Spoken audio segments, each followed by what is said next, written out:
This isn't really that surprising, in all honesty. So, Duke Tobin was asked yesterday, will the Bengals sign a veteran corner in free agency? And he bluntly said, no, probably not.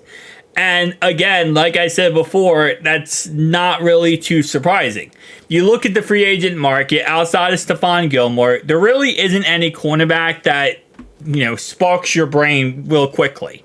Obviously, there's other veterans out there at different positions that you might think about, but the cornerback market is kind of picked dry, and unless someone gets cut in preseason or throughout the cut process, I don't see us really going after a veteran player at all. I know not everyone agrees with me on this one, but I really do love our secondary.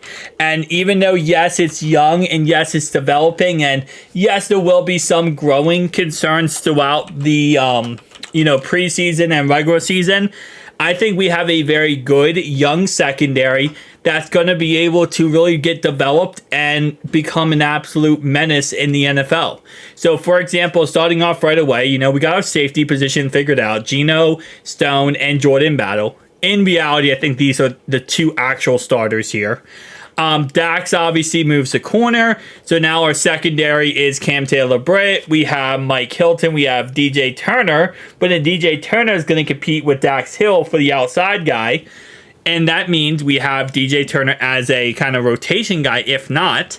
We also have Josh Newton, who we just drafted, who's a really good outside physical corner. We have Poison Ivy, who's coming back into his second year here. Von Bell, who's going to be able to really help develop this young secondary and kind of mold it together to become an absolute unit. Well, yes, I've said before, I can see the point of view of going after someone like Stephon Gilmore. And I will 100% say I don't think Stephon Gilmore is a bad option to sign. I don't really think we need to. And I think kind of Duke Tobin looks at it is in the same context, where it's like we have a young secondary. We want to give more reps to these young guys to kind of help develop them and get them out there more and see what we have in them, rather than trying to plug and play a young, an older veteran who's going to want snaps, who's not going to want to be on the bench, who's going to want play time, and we have to pay them a decent amount of money when we're already trying to get this contract figured out with Jamar Chase, with T. Higgins. There's all these, if and buts about things that it just doesn't make sense to go after a veteran, especially because you only have 53 players. And I know it's crazy to say this, but last year, we're in the same spot we were in last year, where we have more players than we have spots. We have more good players than we have spots available. And we're going to lose a good player with the 53-man roster. Right now, with the 90-man roster, but we're going to cut down to the 53-man roster, and it's going to hurt because we're going to lose a couple really good young studs that could help us out for the future, but you can only have 53 players. So at the end of the day, if you had unlimited spots and unlimited money salary cap wise, 100%, we go out there and sign a veteran player. But when you look at everything in a vacuum, when you only have 53 spots, you want to get as much play time for these guys.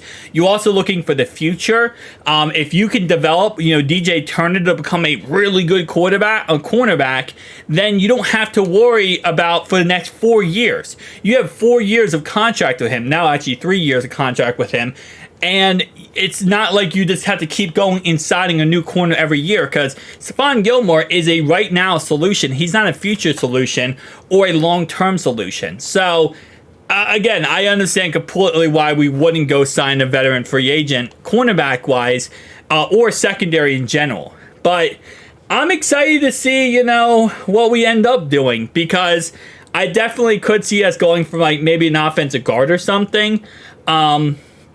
But at this moment in time, I think we kind of like who we have on the roster, which is very understandable when you look at our roster. We have a very complete roster and a lot of young guys who are developing and getting better. Overall wise, I'm really not surprised by that. But at the same time, I'm excited for training camp, man. I want to see these guys out there. I want to see how well they play.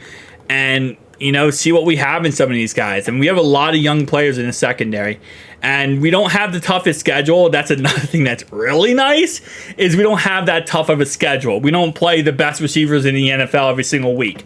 We don't play Tyreek Hill. We don't play Justin Jefferson. We do play Devontae Adams, but that's going to be a tough matchup. But other than that, the receiving core we play against, I'm not too scared about. So that gives us a lot of hope to not have to worry about, our young secondary being thrown into the fire here. We still have, a pretty decent schedule. But tell me down below your thoughts and opinions. I'll see you guys next one.